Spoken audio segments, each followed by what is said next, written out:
Hello everyone, आज date है 19 दिसंबर 2021 और द हिंदू न्यूज एनालिसिस में आपका स्वागत है। इस वीडियो में हम द हिंदू की इंपोर्टेंट न्यूज को एग्जाम के पॉइंट ऑफ व्यू से डिस्कस करेंगे। नीचे डिस्क्रिप्शन बॉक्स में Telegram channel Volcano IAS Academy का लिंक दिया हुआ है। आप Telegram channel Volcano IAS Academy के साथ में जुड़ सकते हैं। वहां पर हर exam means UPSC, state PSC and other exams के पॉइंट ऑफ व्यू से काफी इंपोर्टेंट इन्फॉर्मेशन आप सभी के साथ में शेयर की जाती है। तो चलो स्टार्ट करते हैं। वीडियो को स्टार्ट करेंगे एक ज्योग्राफिकल मैप क्वेश्चन के साथ में। और आज आपका क्वेश्चन ये है कि अपलेशियन माउंटेन कहां पर सिचुएटेड है। सबसे पहले आपको मैप में जाकर के उसको व्यू करना है और फिर नीचे कमेंट बॉक्स में आकर के इसकी लोकेशन और इसकी highest peak and other important facts जो रिलेटेड है अपलेशियन माउंटेन से उनको आकर के टाइप करना है। तो चलो स्टार्ट करते हैं अब द हिंदू डिस्कशन। कल हमने आपसे क्वेश्चन पूछा था रेड सी को लेकर के। पहले उसकी जो ज्योग्राफिकल लोकेशन है उसके बारे में हम डिस्कस कर लेते हैं। यहाँ पर मेडिटेरियन सी है और ये वाला जो वाटर बॉडी है वो है अरेबियन सी। इन दोनों को कनेक्टिविटी देने का काम करता है रेड सी। रेड सी जो है 6 कंट्रीज के साथ में अपनी बॉर्डर शेयर करता है। यहाँ पर यमन है, ये है सऊदी अरेबिया, ये वेस्ट एशिया के कंट्रीज हो गए और ये हो गए अफ्रीकन कंटिनेंट के Egypt, Sudan, Eritrea and Djibouti. अगर हम देखें तो यहाँ पर स्वेज कैनाल है जिसके थ्रू इजीली कनेक्टिविटी है रेड सी की मेडिटेरियन सी से और फिर रेड सी की अरेबियन सी से। यहाँ पर है बाब अल मंडब स्ट्रेट जो कनेक्टिविटी देने का काम करता है गल्फ ऑफ एडन को और रेड सी को, इन दोनों को ज्वाइन करने का काम करता है। द हिंदू का अगर हम डिस्कशन करें तो सबसे पहले फ्रंट पेज पर जो न्यूज़ है वो ओमिक्रॉन न्यू वेरिएंट को लेकर के है कोविड को। WHO वर्ल्ड हेल्थ ऑर्गेनाइजेशन ने अपनी तरफ से स्टेटमेंट दिया है कि 89 कंट्रीज में इसके केसेस देखे जा चुके हैं और इसकी स्प्रेडिंग पावर को अगर हम देखें तो 1.5 to 3 डेज में इसके जो केसेज हैं वो डबल हो रहे हैं। हमारे एग्जाम के पॉइंट ऑफ व्यू से 2 टर्म इंपोर्टेंट हो जाती है, WHO एंड ओमिक्रॉन। सबसे पहले WHO के बारे में देख लेते हैं। World Health Organization United Nations की एक स्पेशलाइज्ड एजेंसी के रूप में काम करती है और इंटरनेशनल पब्लिक हेल्थ के लिए रिस्पॉन्सिबल होती है। इसका हेडक्वार्टर जेनेवा स्विट्जरलैंड में होता है। इसके 6 regional offices and 150 field offices world wide है। 7 अप्रैल 1948 को इसको एस्टेब्लिश किया गया था, इसीलिए 7 अप्रैल को हर साल इंटरनेशनल हेल्थ डे के रूप में सेलिब्रेट किया जाता है। अब देख लेते हैं ओमिक्रॉन। इस आर्टिकल को आप रिलेट कर सकते हो जीएस पेपर 2 से। जो हम कोविड का नया वेरिएंट देखने को मिला जिसका साइंटिफिक नेम अगर हम देखें तो B1.1.529, इसको वेरिएंट ऑफ कंसर्न डिक्लेयर कर दिया गया वर्ल्ड हेल्थ ऑर्गेनाइजेशन के द्वारा और नाम दिया गया ओमिक्रॉन। वेरिएंट ऑफ कंसर्न में 5 ऐसे वेरिएंट को WHO ने डाला है जिसका नाम है Omicron, delta, gamma, beta, alpha. ये कोविड के नए नए वेरिएंट हमें देखने को मिल रहे हैं। ओरिजिनल वायरस से ये ओमिक्रॉन कैसे डिफरेंट है, क्या कारण है कि इसमें डिफरेंस देखने को मिला और इसका अलग नाम दिया गया। B1.1.529 ये जो है वो डबल पहले जो वेरिएंट था डेल्टा वेरिएंट था उससे भी डबल बैड स्पाइक म्यूटेशन जो है वो डबल 2 टाइम्स ज़्यादा रखता है। इसीलिए जो पहले डेल्टा वेरिएंट स्प्रेड हो रहा था उस पर जब अब डिफरेंशिएट देखने को मिला तो जब रिसर्च होती है तो उसमें देखा गया कि इसमें जो म्यूटेशन है बैड स्पाइक का वो डबल टाइम्स देखने को मिल रहा है। The new variant has an extremely high 32 worrisome mutations in the spike protein which is a real concern than the delta variant. Okay. Next important news है यहाँ पर अफगान एम्बेसी को लेकर के। हमें पता है कि अफगानिस्तान जो एक लैंडलॉक कंट्री है वहाँ पर पहले US बेस्ड आर्मी वहाँ पर डिप्लॉय थी और वहाँ की जो गवर्नमेंट है तो वो रूल कर रही थी, लेकिन तालिबान ने वहाँ पर सब कुछ कैप्चर कर लिया और अब वहाँ पर कंसर्न ये है कि अदर कंट्रीज़ में जो उनकी एम्बेसी चल रही है उनको ना तो फंड मिल रहा है ना सपोर्ट मिल रहा है, तो किस तरीके से फ्यूचर में वो एम्बेसी वर्क कर पाएंगी। हमारी न्यू दिल्ली में जो एम्बेसी है उनके एम्बेसडर ने ये बोला है कि बहुत सारे वीज़ाज़ को लेकर के इशू है, लोग वहाँ पर जाना ही पसंद नहीं कर रहे और भी बहुत सारे इश्यूज हैं। जैसे कि अगर हम प्रेजेंट टाइम में अगर हम देखें ना तो अफगानिस्तान के पास में खुद में फंड अवेलेबल नहीं है। वो फंड देंगे कहाँ से, क्योंकि उनके सारे फंड्स तो फ्रीज कर रखे हैं। बहुत सारे रूल्स एंड रेगुलेशंस के ऊपर तालिबान को अदर कंट्रीज़ लाना चाहते हैं। अगर हम प्रेजेंट टाइम में देखें तो चाइना और पाकिस्तान ऐसे जो कंट्री हैं जो रेगुलर उनके साथ टच में है और उनके एम्बेसी भी वहाँ पर ओपन है। यही कारण है कि अदर कंट्रीज ने बंद किया। बंद करने का कारण मेन रीजन ये है कि तालिबान को डाउन लाया जा सके, बहुत सारे रूल्स एंड रेगुलेशन ट्रीटीज में साइन करवाया जा सके। कि आप ऐसे नहीं है कि पहले की तरह जब आए थे 1996 से 2001 तक आप ऐसे ही वर्क करते रहोगे। आपको रूल्स एंड रेगुलेशंस के अंडर अकॉर्डिंग वहां पर अपना एडमिनिस्ट्रेशन को स्प्रेड करना होगा। Next important article page number 6 से, यहां पर जो इंपॉर्टेंट आर्टिकल है देखो इसमें यहां पर जो फर्स्ट क्वेश्चन है ना वो लद्दाख से है। लद्दाख आपको पता है 5 अगस्त 2019 को बाइफर्केशन होता है जम्मू एंड कश्मीर का, और जम्मू एंड कश्मीर का बाइफर्केशन होने के बाद में 2 यूटीज में चेंज होता है जम्मू एंड कश्मीर। तो आप जो लद्दाख वाले जो लोग हैं वो प्रोटेस्ट कर रहे हैं। प्रोटेस्ट करके वो ये बोल रहे हैं कि पहले देखो हमारे यहाँ पर गवर्नमेंट थी, लोग इलेक्ट होते थे, लेकिन अब एडमिनिस्ट्रेशन का जो रोल है वो ज़्यादा इंक्रीज हो गया है, जिसकी वजह से एडमिनिस्ट्रेशन का रोल इंक्रीज होने की वजह से जो लोकल पीपल हैं उनके इंटरेस्ट को इग्नोर किया जा रहा है। ऐसे सिविल सोसाइटी ग्रुप्स जो वहाँ पर प्रोटेस्ट कर रहे हैं उनका मानना है, वो बोल रहे हैं कि हमें कंप्लीट स्टेटहुड दो, और अगर आप नहीं दे सकते तो हमारे कंप्लीट स्टेटहुड दो। इसके अलावा जो हमारी शेड्यूल 6 है उसमें भी हमें एंटर करवाओ। शेड्यूल 6 मतलब आप समझते हो ना शेड्यूल क्या होता है। जब हमारे कॉन्स्टिट्यूशन के किसी पार्ट को स्पेसिफिक तरीके से या ब्रॉडली उसको समझाया जाना है तो उसके लिए शेड्यूल जो वर्ड है वो बनाया गया था कि कोई भी हमारा कॉन्स्टिट्यूशन का पार्ट है और उसको हमें अच्छे से डिस्क्राइब करना है, अच्छे से एक्सप्लेन करना है, तो उसके लिए शेड्यूल बनाया गया था। 6 शेड्यूल में क्या है कि अभी जो प्रेजेंट टाइम में अगर हम देखें तो आसाम, मेघालय, त्रिपुरा और मिजोरम जो हमारे स्टेट हैं उनको इसमें प्रोटेक्शन दी गई है। इसके अंडर क्या होता है कि ऑटोनोमस काउंसिल बनाई जाती है जिसमें वहाँ के जो लोग हैं, लोकल पॉपुलेशन है, उनका ज़्यादा पार्टिसिपेशन होता है। और जब लोकल पॉपुलेशन का ज़्यादा पार्टिसिपेशन होता है तो अपने इंटरेस्ट के अकॉर्डिंग सारे के सारे काम करते हैं, और जब इंटरेस्ट के अकॉर्डिंग काम करेंगे तो वहाँ के लोगों का ग्रोथ एंड डेवलपमेंट भी होगा। तो इसीलिए ये लोग बोल रहे हैं कि हमें भी हमारे जो राइट्स हैं उनको सेव करना है, और अगर हमें हमारे राइट्स को सेव करना है तो हमारे जो लोकल लोग हैं उनका हमें इसमें इंक्लूजन हमारा इंक्रीज होना चाहिए। इसके अलावा उन्होंने लोकसभा और राज्यसभा में जो अपना पार्टिसिपेशन है उसको इंक्रीज करने के लिए भी वो बोल रहे हैं। वो ये भी बोल रहे हैं कि हमारी जो लैंड है उसका बहुत ही मल्टीपल प्रोजेक्ट्स के लिए हम यूज़ कर सकते हैं। इन सभी के लिए हमारा जो पार्टिसिपेशन है वो ज़्यादा इंक्रीज होना चाहिए, ताकि हमें ज़्यादा पता है कि यहाँ पर किस तरीके से ग्रोथ हो सकती है, किस तरीके से डेवलपमेंट हो सकता है।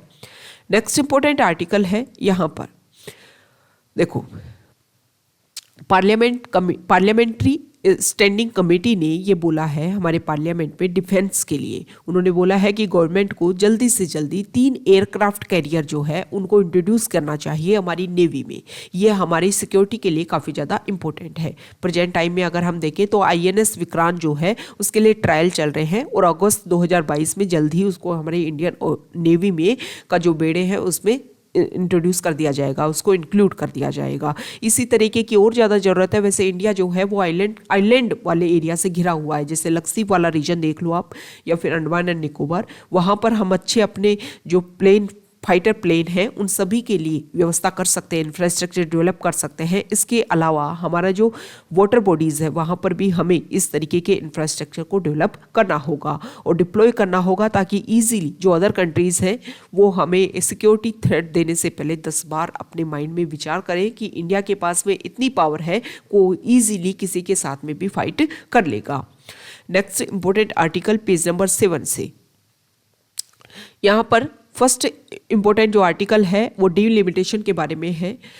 देखो, फॉर्मर चीफ मिनिस्टर रह चुकी है और प्रेसिडेंट है पीपल्स डेमोक्रेटिक पार्टी की महबूबा मुफ्ती। उन्होंने बोला जम्मू एंड कश्मीर को लेकर के जो डिलिमिटेशन कमीशन वर्क कर रहा है उसका मोटिव सिर्फ और सिर्फ ये है कि वोट्स को बांटा जा सके। हमारे एग्जाम के पॉइंट ऑफ व्यू से है इंपॉर्टेंट है डिलिमिटेशन कमीशन। इस आर्टिकल को आप रिलेट कर सकते हो GS पेपर 2 से, और प्रीलिम्स के पॉइंट ऑफ व्यू से भी ये इंपॉर्टेंट है। डिलिमिटेशन का मतलब ये होता है कि वहाँ की जो लेजिस्लेटिव असेंबली को लेकर के जो सीट है या फिर पार्लियामेंट को लेकर के जो सीट है उनकी एरिया को, उनके बाउंड्री को सेट किया जा सके। डिलिमिटेशन कमीशन जो भी होता है वो सेंट्रल गवर्नमेंट के थ्रू इसको बनाया जाता है और ये बहुत ही ज़्यादा पावरफुल होता है। पावरफुल मतलब अगर इसने जो भी अपने यहाँ से मतलब इन्होंने पास कर दिया, ऑर्डर जो पास कर दिए, उनको आप कोर्ट में चैलेंज नहीं कर सकते हो, इतने पावरफुल होता है डिलिमिटेशन कमीशन। इसके कंपोजिशन की अगर हम बात करें तो डिलिमिटेशन कमीशन एक्ट 2002 के अकॉर्डिंग 3 मेंबर इसमें होते हैं, जिसमें सुप्रीम कोर्ट का या तो सर्विंग या फिर रिटायर्ड जज होता है जो इसके चेयरपर्सन के रूप में काम करता है। सेकंड, चीफ इलेक्शन कमिश्नर, और election commission nominated by the chief election commission के द्वारा जो नॉमिनेट किया जाता है वो पर्सन होता है। और स्टेट इलेक्शन कमिश्नर जो भी होगा वो एक्स ऑफिशियो मेंबर्स के अकॉर्डिंग इसमें काम करता है। नेक्स्ट इंपॉर्टेंट न्यूज़ यहाँ पर देखिए, ये जो आर्टिकल है वो सेंट्रल एशिया डायलॉग को लेकर के है।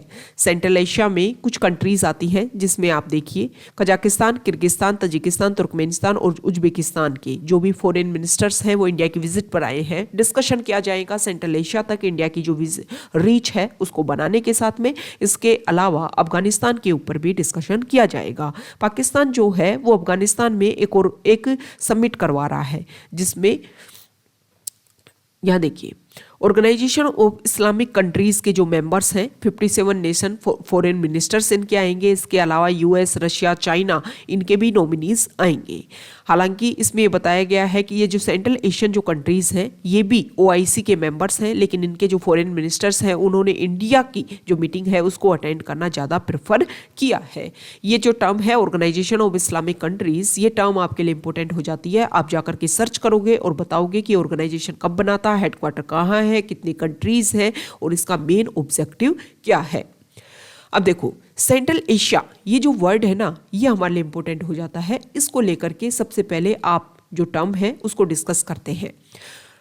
सेंट्रल एशिया को आप कैसे डिफाइन करोगे? वेस्ट पार्ट में अगर हम देखें तो कैस्पियन सी के ईस्ट में जो कंट्रीज हैं और यहाँ पर चाइना के वेस्ट में जो कंट्रीज हैं, साउथ में ईरान और अफगानिस्तान के नॉर्थ में जो कंट्रीज हैं और रशिया के जो साउथ में जो कंट्रीज हैं वो कंट्रीज बोली जाती हैं central Asian countries. Central Asian countries जो है वो पहले USSR का पार्ट था 1991 से, लेकिन 1991 में जब USSR का डिसइंटीग्रेशन हुआ उसके बाद में ये जो कंट्रीज हैं वो इंडिपेंडेंट कंट्रीज के रूप में डेवलप हुई। इंडिया जो है वो इनके साथ में अपनी ईजिली रीच बनाना चाहता है। उसका मेजर रीजन ये है कि यहाँ पर बहुत सारे रिसोर्सेज हैं जो हमारी इंडस्ट्री के लिए काफ़ी इंपॉर्टेंट हो सकते हैं। नाम आपको ध्यान में रखने हैं, Kazakhstan, Uzbekistan, Kyrgyzstan, Tajikistan and Turkmenistan. Okay, next important news है पेज नंबर 8 पर। देखिए यहाँ पर सबसे पहले सुप्रीम कोर्ट के जज नानावती जो है उनकी डेथ हो गई है। ये जो नानावती है वो 2002 में जब गोधरा अटैक हुआ था, गोधरा कांड हुआ था, इंसिडेंट हुआ था, और 1984 में जब सिख रिवॉल्ट्स हुए थे उन सब में उनके लिए जो भी कमीशन बने थे उनके हेड थे, उनके मेंबर थे। 2002 में जब गोधरा इंसिडेंट के बाद में नानावती कमीशन ने अपनी रिपोर्ट दी 2014 में, लेकिन जो गुजरात की गवर्नमेंट है वो 2019 तक उन्होंने उसको टेबल पर नहीं रखा, मतलब रिलीज नहीं किया, ओपन नहीं किया। उनका मेन कारण उन्होंने ये बताया कि नानावती कमीशन ने जो भी अपनी बात रखी है उनको पढ़ने में काफ़ी डिटेल डिस्कशन उन्होंने किया है और उससे डिस्कशन में हमें इतना टाइम लग गया। तो ये आपको ध्यान में रखना है कि गोधरा रिवॉल्ट से रिलेटेड है, एंटी सिख रिवॉल्ट से रिलेटेड है नानावती कमीशन। ओके, उनकी डेथ हो गई है और फॉर्मर सुप्रीम कोर्ट के वो जज भी रह चुके हैं। नेक्स्ट इंपॉर्टेंट आर्टिकल यहाँ देखिए, देखो साइंस पेज पर है। इस आर्टिकल में 2 बातें बताई गई हैं। पहला जो है वो पोल्यूशन को लेकर के है। इसमें बताया गया है कि देखो पोल्यूशन की बात आती है तो हमारा जो गंगेटिक रीजन है जहाँ पर गंगा रिवर फ्लो होती है उस एरिया को मान करके माना जाता है कि वहाँ पर ज़्यादा, क्योंकि इंडस्ट्रीज ज़्यादा है तो वहाँ पर माना जाता है कि पोल्यूशन ज़्यादा है। इसके अलावा दिल्ली वाला जो रीजन है वहाँ भी पोल्यूशन की वजह से काफ़ी परेशानी है। ये हमारे नॉर्थ ईस्ट वाले रीजन के बारे में बताया गया है कि यहाँ पर अगर हम देखें तो गुवाहाटी को अगर हम छोड़ दें तो अदर कंट्रीज़ में अभी भी जो PM पार्टिकुलेट मैटर 2.5 का जो लेवल है, एनुअली लेवल जो काफ़ी लो है, मतलब वहाँ पर अभी जो एक तरीके का जो ज्योग्राफिकल ट्रेन है वो इस तरीके की नहीं है कि इंडस्ट्री ज़्यादा से ज़्यादा डेवलप हो सके। इस आर्टिकल में ये भी बोला गया है कि लेकिन अगर हम कंपैरिजन करें लास्ट ईयर से तो यहाँ पर कुछ सिटीज़ में जो पोल्यूशन लेवल है वो इंक्रीज होने लग गया है। मतलब एयर की जो कंडीशन है वो आने वाले टाइम में और ख़राब हो सकती है, इसके अर्ली साइन दिखने लग गए हैं। तो अभी से हमें कोशिश की जानी चाहिए कि हमारा जो नॉर्थ ईस्ट वाला रीजन है जो बायोडाइवर्सिटी से काफ़ी रिच है उस एरिया को सिक्योर करने के लिए काम किए जाएँ। यहाँ पर बताया गया है फोर्टिफिकेशन को लेकर के। फोर्टिफिकेशन क्या होता है? मान लो आपको चावल को फोर्टिफाइड करना है। फोर्टिफाइड करने का मतलब यह होता है कि एक्स्ट्रा न्यूट्रिएंट्स उसमें ऐड किए जाएं ताकि पीडीएस सिस्टम के थ्रू जो हमारी पुअर पॉपुलेशन है उनको प्रोवाइड करवाया जाए और उनमें जो भी बेसिक न्यूट्रिएंट्स की कमी होती है उनको प्रोवाइड करवाया जा सके, ताकि न्यूट्रिशन की जो कमी है, न्यूट्रिशन लेवल जो है वो चिल्ड्रन में, मदर में या फिर वीमेन में काफ़ी कम ना हो, जिसकी वजह से बहुत सारे डिजीज जो है वो उनकी बॉडी को इफेक्ट ना करे। तो ये फोर्टिफिकेशन होता है। मान लो आपको चावल का, राइस का फोर्टिफिकेशन कर रहा है तो राइस को पीस करके उसमें जो एक्स्ट्रा ऐड न्यूट्रिएंट्स हैं वो ऐड किए जाते हैं और उसके बाद में दोबारा से उनको राइस की तरह प्रिपेयर किया जाता है। तो ये हो गया फोर्टिफिकेशन वर्ड को हमने डिस्कस किया। अब इस आर्टिकल में ये बोला गया है कि देखो फोर्टिफाइड वर्ड्स, जब फोर्टिफाइड किया जाता है किसी भी स्टेपल फूड का तो उसमें कुछ एक्स्ट्रा न्यूट्रिएंट्स डाले जाते हैं। जैसे आयरन डाल दिया गया, क्योंकि हम देखते हैं कि हमारी जो बॉडी है, बहुत सारे जो बच्चे हैं, अभी नेशनल फैमिली हेल्थ सर्वे 5 के जब डाटा रिलीज हुए तो उसमें ये बातें सामने आई कि बहुत सारे विमेन और जो चिल्ड्रन हैं उनमें न्यूट्रिएंट्स के काफ़ी लेवल काफ़ी कम है। मतलब एनीमिक है, वो एनीमिया है, उनको बहुत ज़्यादा ब्लड में हीमोग्लोबिन की कमी है, आयरन की कमी है बॉडी में। तो आयरन अगर हम ऐड करते हैं तो वहाँ पर उसके एक तरीके से डिसएडवांटेज यहाँ पर शो किए गए हैं कि आयरन को ऐसे बाहर से अगर एक्स्ट्रा किसी मतलब स्टेपल फूड में उनको इंसर्ट करके बॉडी में दिया जा रहा है तो उसके काफ़ी ज़्यादा साइड इफेक्ट देखने को मिल रहे हैं। नेक्स्ट इंपॉर्टेंट न्यूज़ है FAQ पेज। आज संडे है और संडे को कुछ डिटेल डिस्कशन किया जाता है कुछ पॉइंट्स को लेकर के। सबसे पहले यहाँ पर आर्टिकल दिया गया है कि हिल्स में जो हाईवेज को लेकर के सुप्रीम कोर्ट ने अलाउ कैसे कर दिया। हमने ये देखा कि 2018 के टाइम में एक पिटीशन डाली जाती है कि हमारे जो हिमालयन रीजन है वहाँ पर जो गवर्नमेंट है वो कोशिश कर रही है कि ज़्यादा से ज़्यादा वहाँ पर रोड्स बनाई जा सके। तो उस टाइम 2019 में सुप्रीम कोर्ट बंद कर देता है और कुछ उनके ऊपर रिस्ट्रिक्शन लगा देता है कि आप रोड बनाओ लेकिन इतनी ही रोड की जो विड्थ है वो इतनी ही होनी चाहिए कि वहाँ का जो नेचुरल वेजिटेशन है उसको आप खत्म ना कर सको, जो वहाँ की क्लाइमेट है उसको सिक्योर किया जा सके, बायोडाइवर्सिटी है उसको मेंटेन किया जा सके। लेकिन रिव्यू के लिए डाला गया सुप्रीम कोर्ट के डिसीजन को और सुप्रीम कोर्ट ने अपने रिव्यू डिसीजन में अपने डिसीजन को चेंज किया है और उसमें बोला है कि विड्थ चेंज बढ़नी चाहिए, क्योंकि इस बार जो हमारी गवर्नमेंट है उसने बेसिस बनाया हमारी सिक्योरिटी को। उन्होंने बोला कि चाइना के साथ में जिस तरीके से हमारा इंटरफेयर इंक्रीज हो रहा है उससे ये लगता है कि हमारी बॉर्डर्स को अगर हमें सिक्योर करना है तो हमारी जो रोड्स है उनकी अवेलेबिलिटी होनी चाहिए बॉर्डर एरिया तक। इसीलिए ये जो 4 धाम प्रोजेक्ट है जिसको शुरुआत में बनाया गया था कि हमारे उत्तराखंड के जो भी होली श्राइन्स हैं उनको हम कनेक्ट कर सके, जैसे कि यमुनोत्री, गंगोत्री, केदारनाथ और बद्रीनाथ। लेकिन अब प्रेजेंट टाइम में इनको सिक्योरिटी इश्यूज देकर इनको विड्थ को चेंज करने की या विड्थ को इंक्रीज करने की जिम्मेदारी दे दी है सुप्रीम कोर्ट ने। लेकिन सुप्रीम कोर्ट ने ये बोला है कि जो हाई पावर्ड कमेटी ने जो एनवायरमेंट कंसर्न को लेकर के एड्रेस किया है, गवर्नमेंट को उन सारी डायरेक्शंस को मानना होगा। मतलब हाई पावर्ड कमेटी की रिकमेंडेशन के अकॉर्डिंग ही सारे इंफ्रास्ट्रक्चर हमें डेवलप करने हैं। लेकिन देखो ये बात तो है कि हम हमारी सिक्योरिटी को मेंटेन कर लेंगे, लेकिन उसकी वजह से जो नेचुरल जो हमें थ्रेट मिलेगी ना हिमालय को जब हम डिस्ट्रॉय कर रहे हैं तो उसकी वजह से जो नेचुरल थ्रेट मिलेगी उसकी वजह से सिर्फ और सिर्फ इंडिया इफेक्ट होएगा। हमारे बहुत सारे पॉइंट्स ऐसे हैं जो इससे बहुत ज़्यादा इफेक्ट होने वाले हैं। अभी प्रेजेंट टाइम में आप देख रहे होंगे कि कभी भी उत्तराखंड वाला जो रीजन है वहाँ पर लैंडस्लाइड जो इशू है वो इतना इजीली देखने को मिल गया है। कभी भी वहाँ पर फ्लड आ जाती है, कभी भी वहाँ पर और इश्यूज क्रिएट होने लग गए हैं। इससे लगता है कि हिमालय वाला जो रीजन है वो काफ़ी एक्टिव मोड में आ चुका है। और एक्टिव मोड में आने का कारण भी ये है कि ये बिल्कुल यंग माउंटेन है। यंग माउंटेन मीन्स मतलब बने ही है, अब ऐसा नहीं है कि 2 साल पहले ही बने हैं, मतलब बने हुए बहुत साल हो गए, लेकिन other comparison to other mountain आप करोगे तो काफी यंग माउंटेन्स है। यंग माउंटेन्स है मतलब एक तरीके से स्टेबल नहीं हो पाए हैं, और स्टेबल होने से पहले ही आप उनको डिस्ट्रॉय कर रहे हो तो उनकी जो एक्टिविटी है वो तो और ज्यादा इंक्रीज हो जाएगी ना।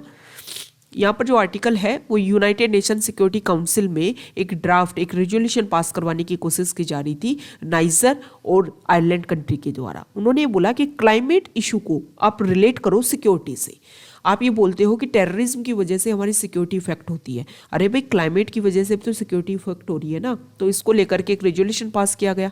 अब यूनाइटेड नेशन सिक्योरिटी काउंसिल में 15 मेंबर होते हैं, जिसमें से 12 ने साथ दिया, 2 ने विरोध किया और चाइना ने कोई वोट नहीं दिया। इंडिया और रशिया ने विरोध किया। विरोध करने के भी कारण है। इंडिया ने ये बोला कि UNFCC ये क्यों बना रखा हो, जब उनके ऊपर वहां पर जो काम करना है, वहां पर सभी कंट्रीज वहां पर आकर के अपना रिप्रेजेंटेशन दे रही हैं, वहां पर आप डिस्कशन कर नहीं रहे हो, और यहां पर 15 कंट्रीज बैठ करके डिसाइड करेंगी कि क्लाइमेट क्या है, सिक्योरिटी को थ्रेट कर रहा है। वहां करो ना आप सभी पॉइंट्स के ऊपर डिस्कशन। तो इसीलिए बोला गया कि यहां पर देखो ब्रॉड डिस्कशन नहीं हो सकता। हर जो कंट्री है वो पुअर कंट्रीज, वो नॉन डेवलपिंग कंट्रीज जहां पर मनी नहीं है, टेक्नोलॉजी नहीं है, वो यहां पर रिप्रेजेंट होकर के अपनी बात कैसे रख पाएंगे। इतना इतनी छोटा सा ये ऑर्गेनाइजेशन है, कम्युनिकेशन है, इसमें जो कम्युनिकेशन गैप जो क्रिएट होगा ना, उसकी वजह से जो पुअर कंट्रीज है वो सबसे ज्यादा इफेक्ट होंगी। तो ये जो ब्रॉड डिस्कशन है, आप क्लाइमेट इशू को रिलेट कर रहे हो सिक्योरिटी से, बिल्कुल रिलेट करते हैं सिक्योरिटी से, लेकिन आप जो कोप की मीटिंग होती है वहां पर डिस्कशन करो इन सारे पॉइंट्स को।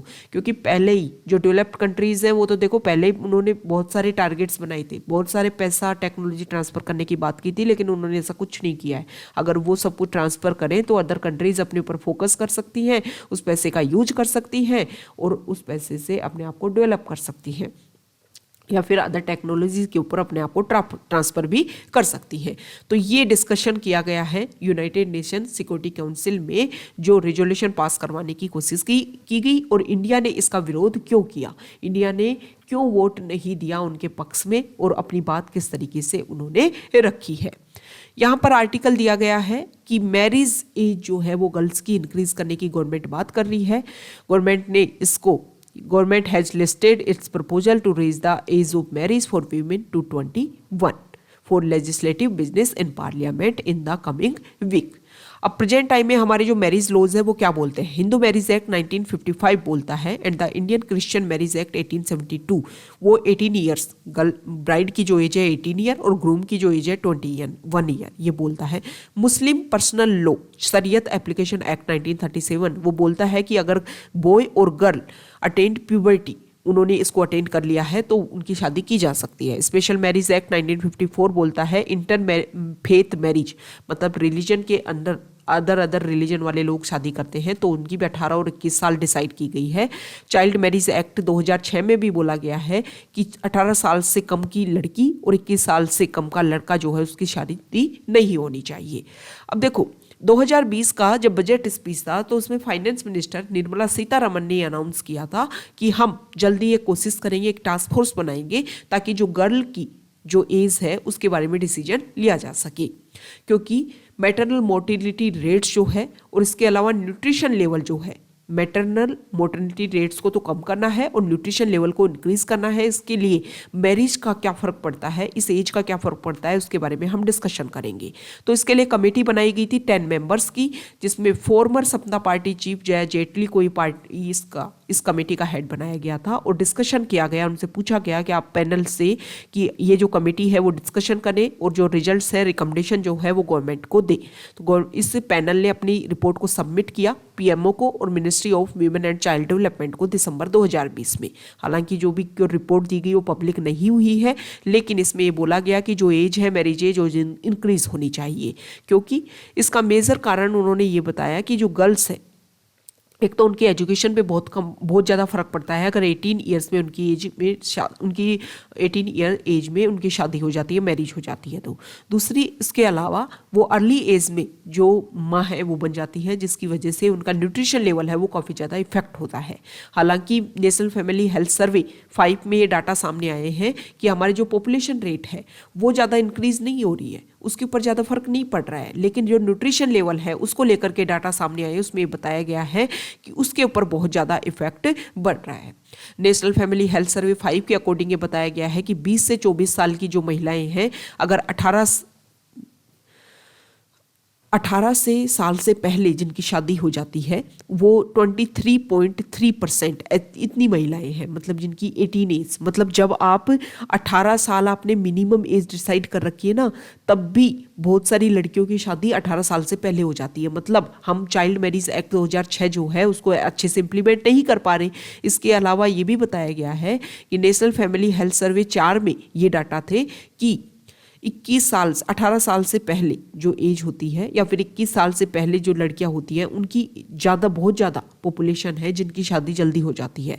और गरीबी में पुअरेस्ट जो कैटेगरी है हमारी पॉपुलेशन की, उसमें 75% इस तरीके की मैरिज देखने को मिलती है। तो हमें ये करना है कि मैरिज एज अगर हम 21 ईयर करेंगे, फिर भी अगर मान लो हम कुछ केसेस को रोकने से में सक्षम नहीं हो पाते हैं, तब भी जो एक तरीके से बैन जब इंक्रीज होगा तो बहुत सारी जो शादियां हैं वो भी कम एज में होने से बंद हो जाएगी, जिसकी वजह से जो एजुकेशन के ऊपर इफेक्ट करता है वो कम हो जाएगा और गर्ल्स जो हैं वो अपना एजुकेशन कंप्लीट कर पाएंगी। इसका इफेक्ट आने वाली जो जनरेशन है उसके ऊपर सीधा सा देखने को मिलेगा। तो ये आज का हमारा डिस्कशन था। Okay, thank you.